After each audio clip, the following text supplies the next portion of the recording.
I'm Jenna, and I help host the Fraudcast, as you know, with and I'm on the marketing team. Don't worry, like we're not trying to bother you guys with any like marketing and sales stuff with this, so no need to be afraid. Yeah, I want to maybe do some intros around here. I think maybe we could like popcorn it a little bit, and maybe hear from some folks don't that we don't typically hear from. Vito, you do you, and then maybe we could kick it off to someone else. I was born in Secaucus, New Jersey on a very cold January morning, and it is my privilege and pleasure to be out here with y'all. This is truly the highlight of my week. I'm just so fired up and so excited to talk with y'all today. Kenny got me rolling a little bit, and that's all. Now this thing is running down the hill and with great steam. So I'm gonna popcorn this one to my new friend, if I may say so myself, Mr. Josh Hamilton over at Spanx. I've seen you come up a bunch. I've never really spoken to you. How you doing? What's going on? Doing great. Yeah, Josh Hamilton at Spanx. Been here for almost a year. Previously worked with Shelly at Peloton. Been in the business for a long time, probably 20-ish years. Bounced around a few places. So yeah, but happy to be here now. The Shelly coaching tree. I love it. That's got to be your intro right there now, Shelly. I think that you've been popcorned. I know most of you have heard from me. I'm Shelly Susie. I'm with Peloton. Been with Peloton for about 2.5 years, doing all sorts of investigation and fraud stuff. Before that, I spent 17 years working for the Walt Disney Company in Florida. Half of that was in restaurants, and then half of that was in fraud. I obviously learned about fraud in restaurants because everybody in food and beverage steals. So that's where my expertise comes from. But yeah, I love it. I'm located in Charleston, South Carolina, and I am full remote with Peloton, which is pretty awesome. I'll kick it over to, how about Justin? Because he's got a Dodgers hat on. Go Dodgers. Actually got to call out Shelly because I think I tried to connect with Shelly on LinkedIn once, but I needed her email and I didn't have it, so I just stopped. But, I do want to congratulate Vito too. His Mets are back to having the best record in baseball. So there we go. You're just buttering me up, man. Thank you. Yeah, and I missed you guys last week. I'm sorry about that, but I'm Justin. I work for Cozy Earth. It's an e-commerce company. We sell bamboo bed linens and loungewear, sleepwear, bath, home stuff too. So we're expanding. Most of it is online through the website.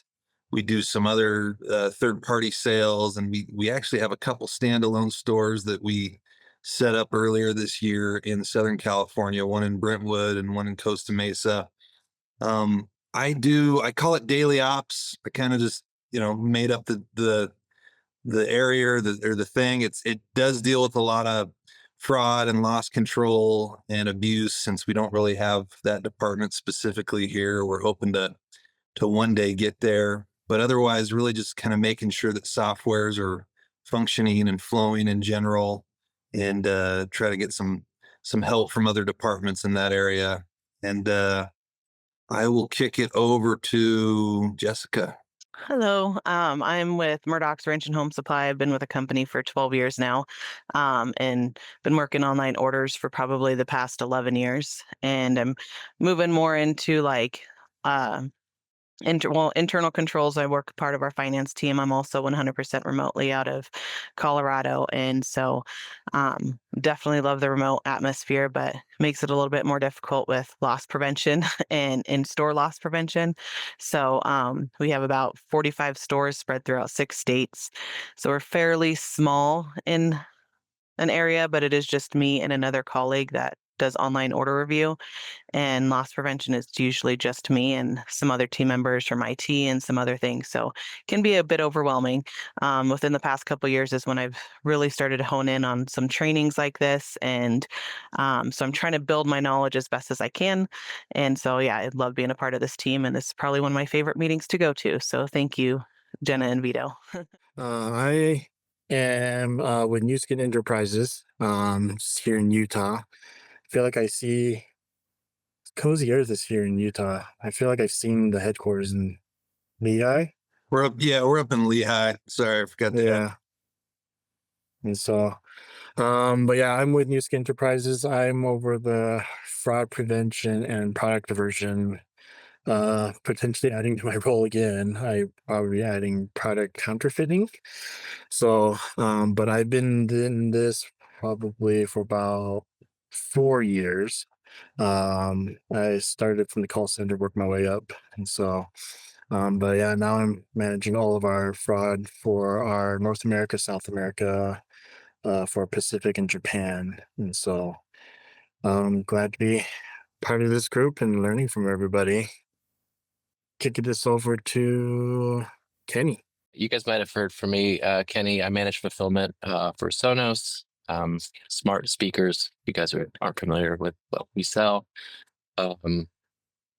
Yeah, I'm like, it's my third or fourth broadcast, but super excited to just engage and listen to the community and seeing like Peloton and hearing some like tech. And I'm like wanting to have some sidebar conversations around some of the large item, tech fraud that you guys are seeing, and it's probably similar to what we're seeing. And so, yeah, really great to have this group together, and thankful for Signified to putting it together. Let's see. I'll jump over. I think we heard from you, but let's go back to you, Jamie. I think last week we heard from you, but I see you're off camera, or on camera, I should say. Sorry. Jamie Staccato with formerly build.com and formerly Build with Ferguson, and now we are Ferguson Home. So we went through a number of rebrandings, but we are online home improvement, and I manage our fraud and risk team is essentially what we call it. So just like a team lead, but there's only 2 people under me. So we're kind of similar to Justin, where it's like I manage all the things, and everybody else, we're kind of like in a little bit of all the things. Like we work with legal, we work with IT, we work with the cyber group, and we work with the operations. So sort of oversee a lot of how our process works with those groups, and sort of filling in the gaps with like our security group or our T group or logistics team, that sort of thing. So I just kind of manage all of that, day to day, and process side of it. And then the 2 people under me manage like more of the review, manual review, and then chargebacks. But our fraud is a little bit unique, where it's maybe like high-end home improvement items like plumbing, really nice faucets or shower heads, or the pot filler faucets, but also kind of in the technology space, where we started selling online, home automation, so smart home technologies.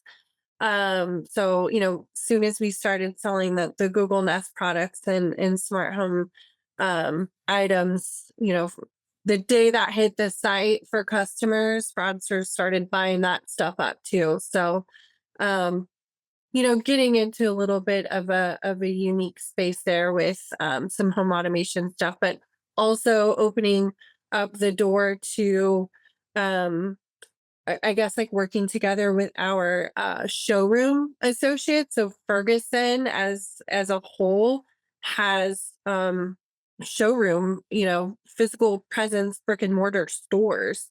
So we are starting to, create that omni experience where they could maybe buy from, our website and like return in a Ferguson showroom location, and sort of, fine tuning what those processes look like.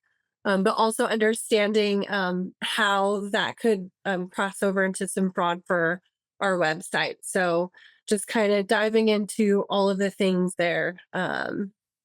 So that's just, overview of us. I'm trying to think who hasn't been called. Tara, right?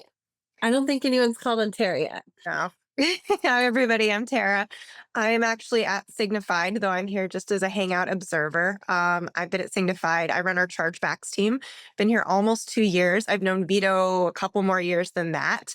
And I am here because couple things. One, Vito's been bugging me about when I'm going to show up and hang out at the Fraudcast, and I owe him one. And two, usually I have a meeting that's at this time and it got canceled. And I was like, do I want to go do work or do I want to go hang out at the Fraudcast? And it was very clear I'd rather go hang out at the Fraudcast than go start on my afternoon work project. So I'm here to hang out. It's good. I always watch the recording, so I know a lot of your faces because I have to do it async. Is there anybody else on camera that has? I think we haven't heard from Robert yet. Last but not least. Yeah, so my name is Robert Boudris. I work for a company called Dolls Kill. It's a clothing retailer, primarily online with a couple stores. I'm the head of FP&A, so I'm not strictly doing fraud or chargebacks. I work very close with our customer service team and kind of lead just the policies and processes. And I've been learning a lot from these conversations every week and hearing from everybody. So it's something I always look forward to. So welcome to the Fraudcast, everyone. This is a weekly get-together that Vito and I host, and it is a space where people could come together and talk about the latest e-commerce fraud and risk trends and crowdsource some ideas and solutions for challenges that you guys are going through in your day-to-day work. We have a little bit of a conversation around something that Vito is either seeing in our data or some trends that we're seeing, and we have a conversation around that. But really, this is space for you to talk about anything that really is on your mind. So if you're coming into the session with something specific that you're seeing in your day-to-day work, something that you're struggling with, this is the space to kind of bring that and hear from the lovely folks here on, what their recommendations might be. They've probably gone through that before, and could probably provide some good ideas or solutions. So Vito, we've been talking about returns the last few weeks. May is the month of returns for us on the Fraudcast here. So every Wednesday, the rest of this month, we're going to continue the conversation around returns. So Vito has something very special for you guys today. Good conversation, and I'll let him take that away. Thank you. What's up, y'all? It's so good to see us. And that really did my heart well, just hearing everyone kind of becoming buddies on the side, the various trees and stuff. I love that because we're here to talk returns. We're here to talk fraud, like Jenna said, but we're here to make some real connections too. That's what life is all about, right? So let me get the old screen shared here. You know what we're up to. We're up to the same old. It's almost the song that never ends, really, right? In terms of stopping and trying to get our heads around returns, fraud, and abuse. I was on a plane this morning and I was thinking about this. And I said to myself, I don't know if you're going to be able to imagine this. I said to myself, this is a lot like baseball. Okay, because if we think about baseball here, I know all of you are super fans just like me, fired up for baseball. You got 9 innings in a game, right? Nowadays, you'd be lucky if you get 4 2/3 or 5 innings out of your starting pitcher. So you got to go to the bullpen. And if any of you have seen a baseball game before, watched it on TV, been there in person, in order to figure out what's going on in the bullpen, the coach in the dugout, which is way behind home plate off the baselines, is going to pick up a phone and make a call out there, see who's feeling good, see who's warming up. There's a lot of strategy that's got to go on. If I've got left-handed hitters coming up, I want a left-handed pitcher to be pitching at them. Why? Because the lateral break on the ball is going to go away from them. That means that they're not going to be able to perceive the break so well. That means they're not going to be able to hit the ball so well. That means it's in my favor. I'm doing something advantageous to me by making that kind of move. Reminds me a lot about selective appeasements and bespoke return policies, kind of like personalization return policies. If we can't communicate with the far arm of our division, then you're going to have a lot of stuff going on, like these, one-time only courtesies. Maybe your standard operating procedures aren't going to be met the way you want. Maybe something else. If I can't talk to the bullpen, they're going to be throwing, the hot dog salesman in there, right? So I need to know what's going on in the warehouse to make sure that they're on board with me, to make sure that I know what the real game is on the line. How are we doing that, though? Because that's the big question. This is oftentimes very remote from us especially, we heard Jessica talking about being remote, and some of us are remote to begin with, and these warehouses are even remoter than us. So how do we know what's really going on in there? Not that there's some sort of funky business going on there, but how do we know if the standard operating procedures that we figured out are actually effective, being enforced, if there's something else going on? How do we know what those rock in a box type situations, those fraudulent strips and labels look like? I can imagine that would inform us a lot in terms of how we set things up in our little digital world. So I want to talk today about successes and maybe failures, perhaps, or learning moments that you've had, not only with figuring out whether or not the standard operating procedures are being done or coming up with those standard operating procedures, but at the very core of that, how do we know how effective is our communication with that division at all? Do we have that bullpen phone that we can talk to them with? Is there real data that's coming through that's actionable and we can model it out and forecast it? Or is it a little bit of like a he said, she said kind of game of telephone? So I know some of you have either been down to the warehouse, talked to the warehouse. I know some of you have chewed on this. You're all curious cats in the beautiful way that we all are in this industry, right? So I'd love to hear from you about that. How effective are you at figuring out what's going on all the way out at the warehouse? I'm going to take a sip out of my old Stanley.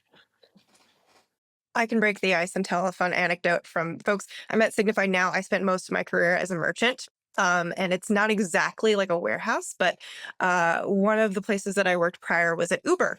And I worked with the team that worked on Uber Eats. And Uber Eats had the most generous, one of my fries was called appeasement.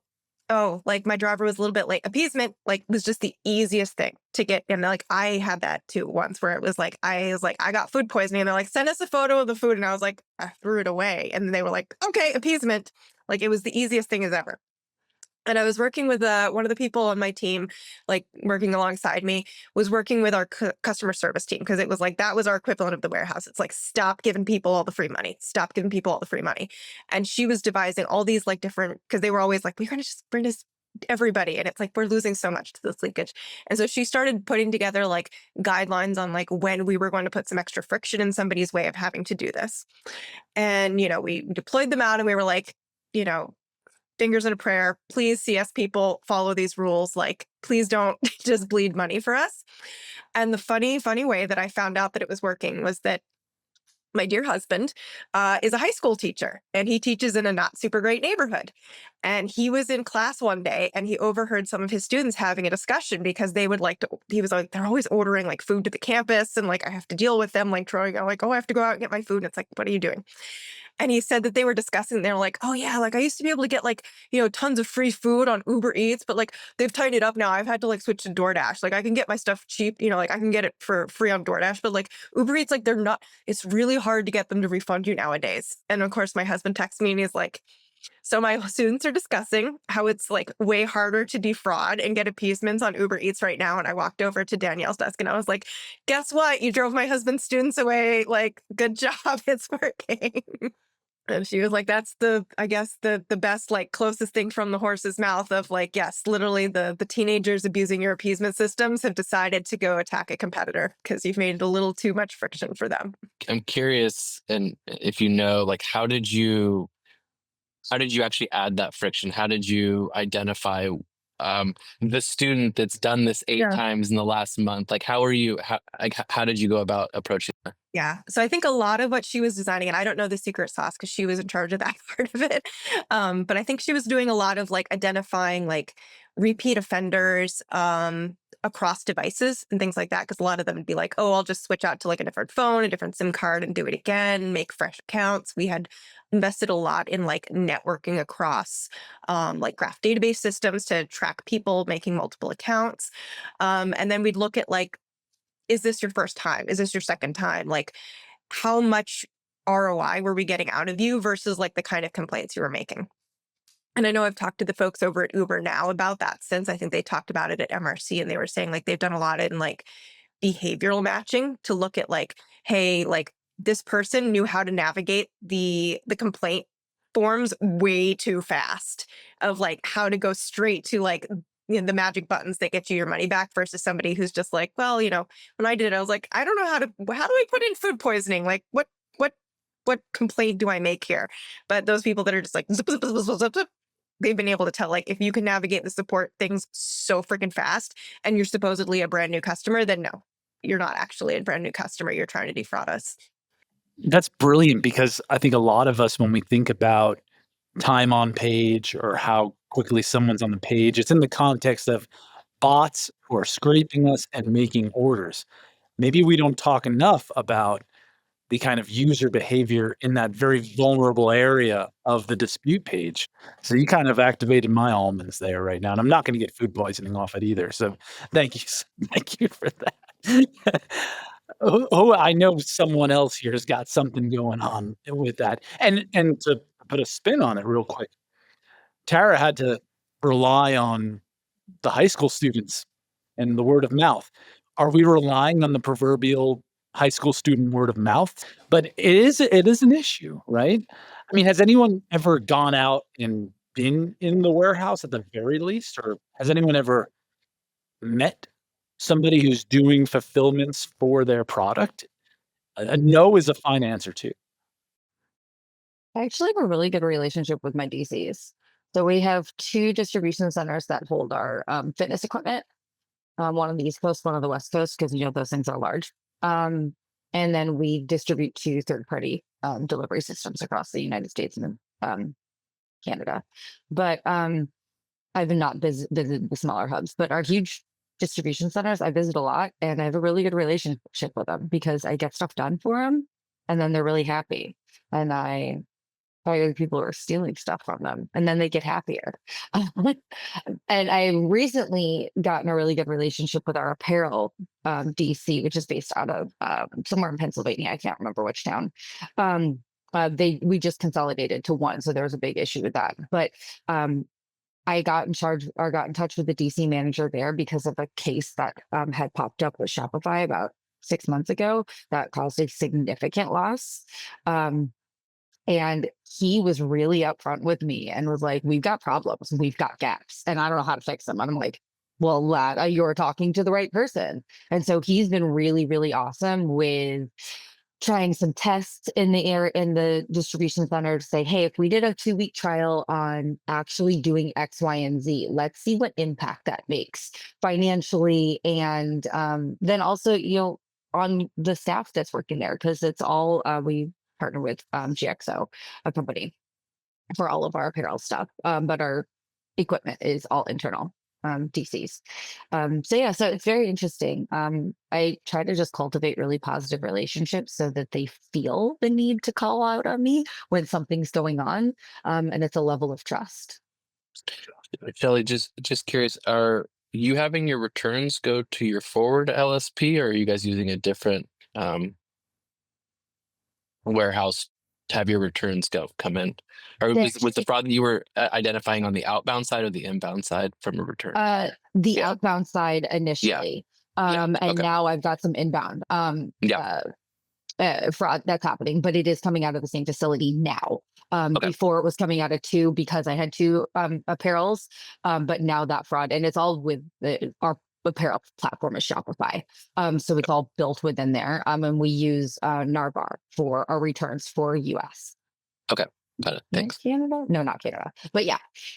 Shelly, I think you bring up an amazing through current to the corpus of our conversations here. It's about relationship building. There's something very odd about the fraud space, and that we need to be incredible relationship builders for very high dollar, bottom line, impactful things that you would think more people would be coming to us, but it's kind of the other way around.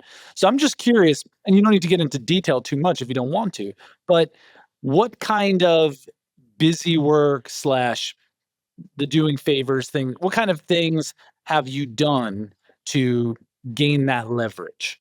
What kind of things might fall out of your purview traditionally, but you kind of said, oh, I'm going to gain significant capital in doing this? What could you advise us all on doing to build that relationship really well, aside from just being really cool? well, I start with just being really cool and nice. That's one of the greatest things. It's the best tool in the world.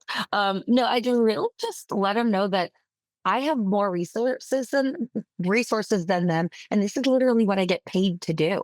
So let me take something off of their plates so they can focus on their job, and I'll get the information much faster than they can because they've got 75 other things going on. I kind of take it from my operational days is what would I what would I have wanted to be told as a really busy operator? I've got a laundry list of things to do and zero time to do them because I'm also running a distribution center or a restaurant or whatever I'm running. Um, if somebody took something off my plate, it would be amazing. And then gave me the results in a quick manner. And so that's really what it is. It's a delivery on that promise that says, hey, just shoot something at me if you've got a question. And my biggest tagline is if it's not a me thing, I'll find the person for you and get that to them. My answer is never going to be sorry, it's not me. I'll always say, hey, not me, but this is the person that you need to talk to and connect you and save them more time. So for me, that's really what it is. And then cultivating that relationship of trust, that I'll be there for them when needed. And yeah, and then also saying I'll take care of all their dirty laundry. They really like it when I take care of their dirty laundry. Amazing. And the power of the matchmaker is maybe something we need to really harness, especially for those of us who have a skeleton staff to work with. We know we can't possibly take more work on, but we know that we know who can do it. And there's power in that kind of middleman play, right? So has anyone done this or failed at doing this perhaps, or would love to do it in some certain capacity? I know we might be a little hesitant to talk about these problems, right? Especially in specifics, but we can be as broad as possible. We can talk about Vito's Doodad Shop and all the gizmos and gadgets that I've got and the problems you have with people putting rocks in the gizmo box. We could do that as well. So feel free to get artistic with it too. This has become more of a sociological talk. I've shared this before, so a bunch of people have probably heard it, but with us, we pretty much outgrew our 3PL. And when we were smaller, it was always, hey, we'll handle your returns as well. And it got to the point where our current one was not doing the best job at handling our returns, and stuff was taking, during the busy holiday season, it was taking weeks to get checked in. And that was opening the door for people to take advantage of us and commit return fraud. And so we are in the process. We've switched to Inmar specifically for all the reverse logistics. So they're only going to be helping us with returns. Our current 3PL iDrive, we're going to continue with them for outbound stuff, but we're excited about it. We're in the process of getting that set up. We're hoping to be live with them by the end of June, but we're just really hopeful that that's going to cut back on a lot of some of the issues we experienced. We're like, during the busy season, it was like, well, we're going to pull some people off of returns because we need more help picking and packing orders. And, now that those are going to be separate, there's not going to be an excuse for, one not getting attention over the other. So we're excited about that. Interesting question about you standing up that process. This is something that I'm going through and retroactively fixing because Yeah. at the beginning, people didn't consult the fraud team, which is the worst decision you could ever make in your life. Because then I have to come in and fix it and tell you where you did everything wrong. So when you're standing up that process, are you talking about how you're individualizing those returns? When are you issuing the dollars back to the return? And then how are you validating the items that are coming in and actually being returned? Because that's the system I'm having issues with right now. Yeah. Good question, Shelly. It's been a process, and we don't have it dialed in 100% the way I want it to be. But with the hope is with Inmar, we're going to move to a setup where everything gets checked in and then it gets refunded, and their turnaround time and the SOPs are going to be like, it's going to be like 2 to 3 days basically. And even though we once upon a time had a contract with something similar to our original 3PL, they couldn't stick to it And we weren't just going to be like, well, see ya, we don't love. I mean, we talked to them about it a bunch, and they would kind of push back and say, well, we're doing the best we can.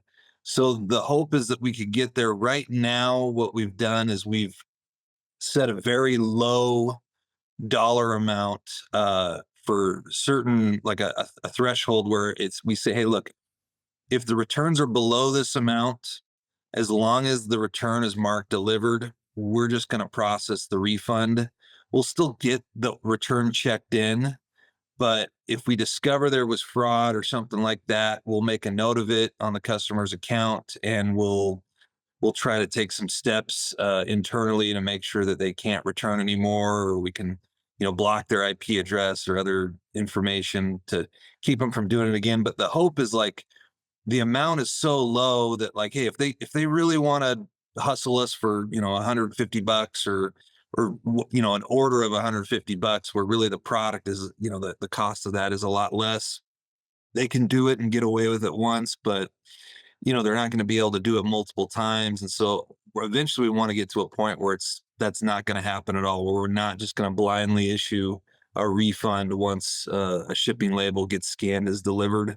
But right now, that's the setup that we have. And once upon a time, it was a lot higher, and people took advantage of us. And so we've made some strides when it comes to that. That's awesome. Thank you. Because that's something that I'm trying to stand up over on my side. Yeah, this is something that I'm looking at too right now. Mhm. Our return policy is pretty lax. We're actually issuing credit, but we're doing it when the shipping label is actually put into the mail versus when it's actually coming in. So Okay. it's something that you're looking at, kind of that loss of. Risky. Yeah, and just like you mentioned, Justin, looking at a dollar value amount, that sort of thing, because there's clearly people that have taken advantage of the current process that's there right now. So Yeah, it got to the point, and I guess it had to happen this way, but really a couple years in a row around the holiday season, I had to go to our CFO and say, hey, like, what the hell are we doing? We have returns that are 3, 4, 5 weeks behind and backed up, and we're talking to our 3PL trying to get them to speed things up, and it's just not happening. So why don't we bring somebody else on that really is tooting their horn and flying their flag, saying, hey, we're professionals at returns. This is what we do. This is all we do. The people who are going to be checking in your product are only going to be checking in your product. They're not going to be checking in other products. They're not going to be going over to a pick and pack line.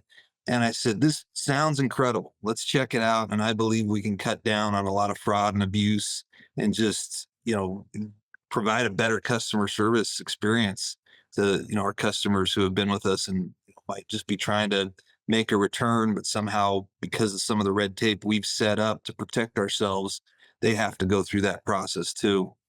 Jessica, how do you feel about all this?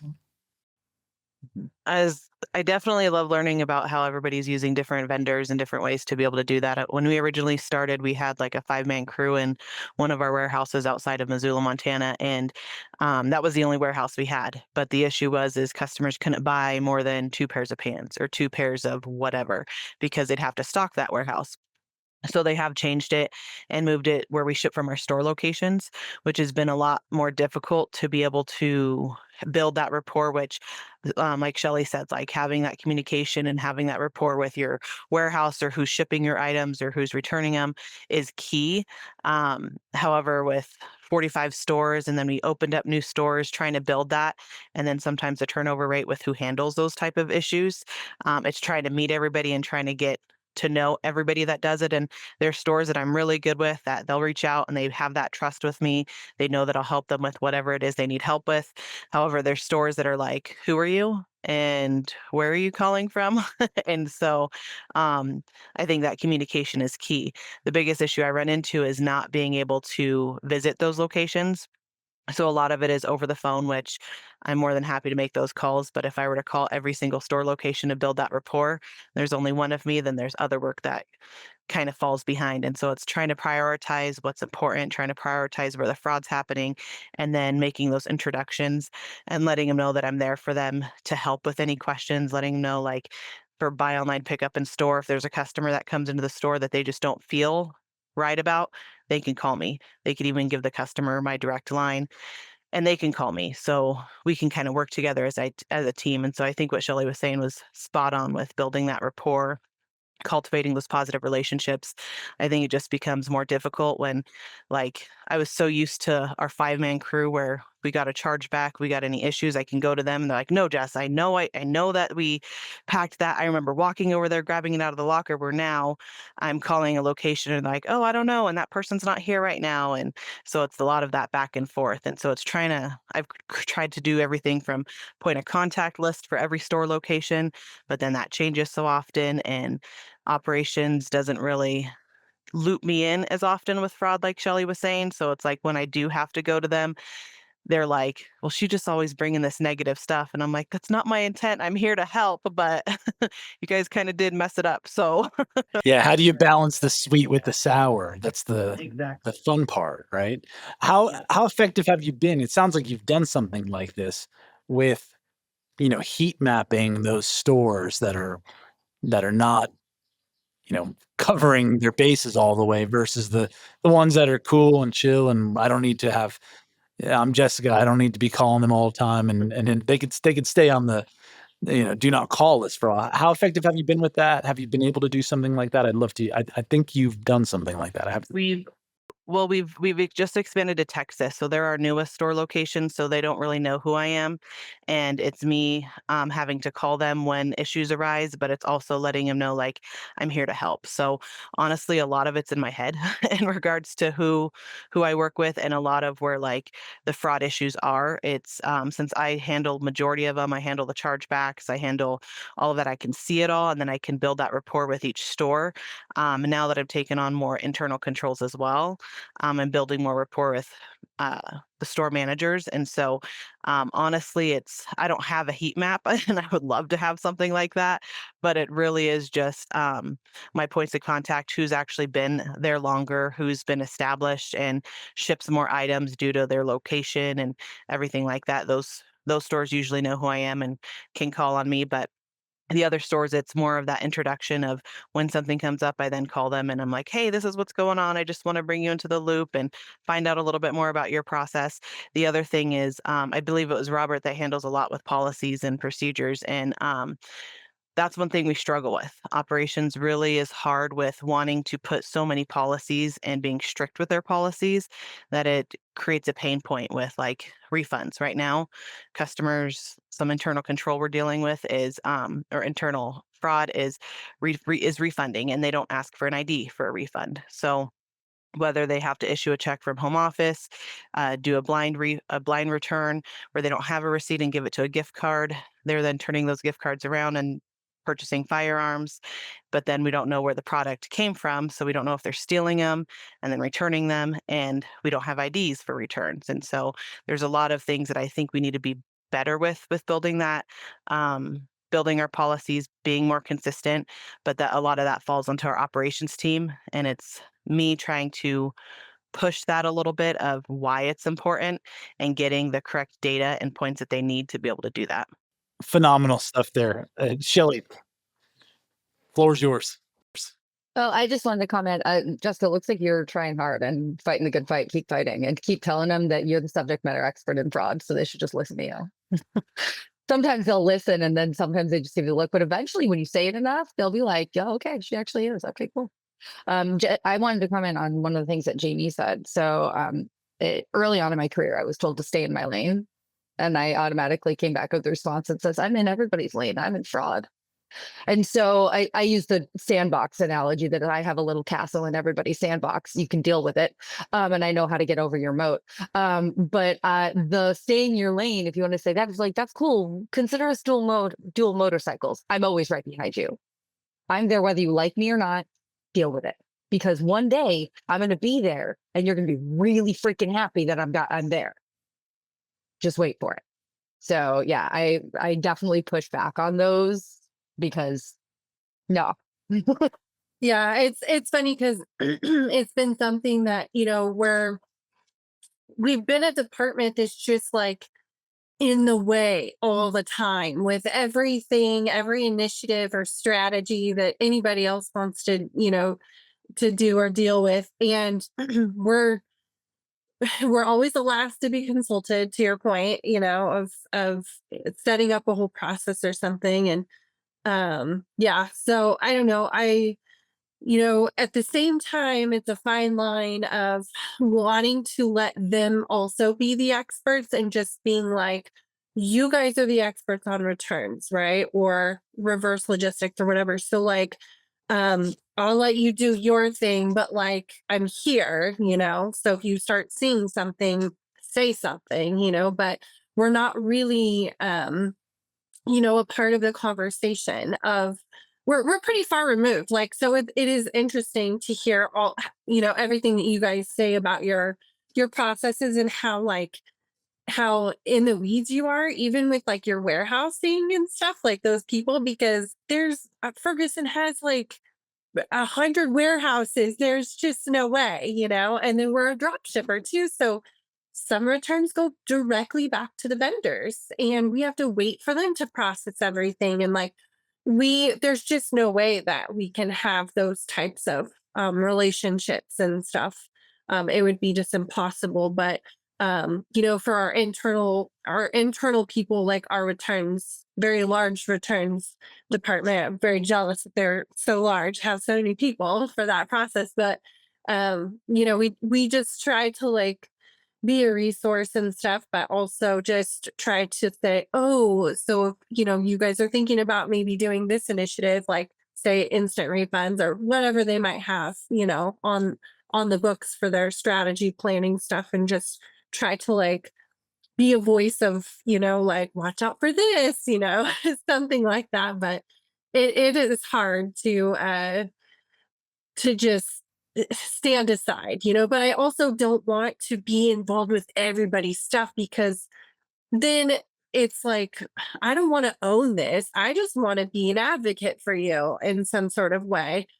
That can be taken the wrong way. And I've had that happen where I raise a flag of something and then all of a sudden I'm the go-to. And I'm like, no, no, no, that is not what I was trying to do. I was just trying to, like say this. I'm not trying to be the police of this process or the blocker of this process or the owner of this. I'm just saying that this may be a risk or something like that, You use the word advocate, Jamie, and I think that's perfect. Like I tell people, I know we're at time, but I always tell people, I don't need to own your process, but my job is to think like the shady person in the room.